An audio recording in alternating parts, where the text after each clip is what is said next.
नमस्ते दोस्तों, तो आज वीडियो में आपको मल्टीमीटर को रिपेयर करके दिखाने वाला हूँ। तो उसका जो बजर वाला मोड है काम नहीं कर रहा है, आप देख सकते हैं इसमें कोई भी साउंड नहीं सुनाई दे रहा है। देख सकते हैं कोई भी बजर वाला साउंड नहीं सुनाई नहीं दे रहा है। तो इसको रिपेयर करने वाले हैं इसी वीडियो में। तो वीडियो को पूरा लास्ट तक देखते रहो। चलिए सबसे लोग खोल लेते हैं इसको। तो इसी पीछे में स्क्रू दिया गया, इसको पूरा खोल लेंगे। इसके बाद में से देख इसका जो बजर है इसको निकालने वाले हैं यहाँ पर। जिसमें ये वाला बजर खराब हो गया तो उसको निकाल के इसमें दूसरी एक बजर को लगाने वाले हैं। तो मेरे पास पुराना मल्टीमीटर है तो इससे बजर निकाल के इसमें लगा देंगे। तो इसको लगाकर आपको दिखाता हूँ। जैसे मैंने पुराना मल्टीमीटर ले लिया यहाँ पर, इसमें बजर लगा इसको निकाल लेते हैं। इसके बाद में इसी पर लगा लेंगे यहाँ पर। तो जैसे मैं इसको बजर को निकाल लिया तो इसके बाद में जिस तरह से मैंने निकाला था उस तरह से दोबारा इसको लगा लेंगे।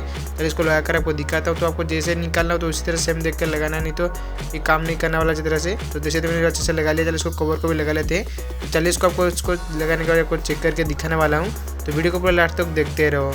तो जैसे मैं आपको अच्छे से फिट कर लिया। चलिए आपको चेक करके दिखाता हूँ जैसे अच्छी तरह से काम कर रहे हैं यहाँ पर। तो आप सबको हमारी वीडियो अच्छा लगे वीडियो को लाइक करो, चैनल को अपने सब्सक्राइब नहीं किया चैनल को सब्सक्राइब करो। मैं इस तरह से वीडियो बनाते रहता हूँ।